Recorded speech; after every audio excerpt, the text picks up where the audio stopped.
Guys आज साउन 15 अनि म चाहिँ खिर खाँदैछु। साउन 15मा जहिले पनि खिर खाने चलन छ। योपालि पनि खिर खाँदैछु। सो यसको टेस्ट पनि म तपाईहरुलाई भन्छु। खिर हेर्दा चाहिँ अलिक गिलो देखिन्छ, तर हामीलाई चाहिँ गिलै मनपर्छ। अरूले चाहिँ कसैलाई साह्रो मनपर्छ भने कसैलाई गिलो मनपर्छ, हामीलाई गिलै मनपर्छ। अनि मैले चाहिँ खाना आँटे साथीहरु, कस्तो छ वान बाइट गरेर भन्छु।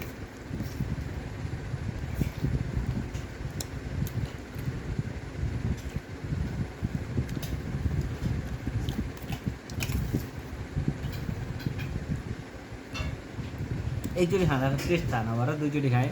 दुईचोटि खाँदाखेरि चाहिँ टेस्ट थाहा भयो। खिर जे भए पनि खिरै हो। यो मिठो छ, खिर आज स्पेशल छ। साइना बहिनी पनि यस्तो देखाउँदै खाँदैछ। मलाई धेरै मिठो लाग्यो। सो तपाईहरुले खानुभयो कि भएन कमेन्ट गर्नु होला। Bye bye.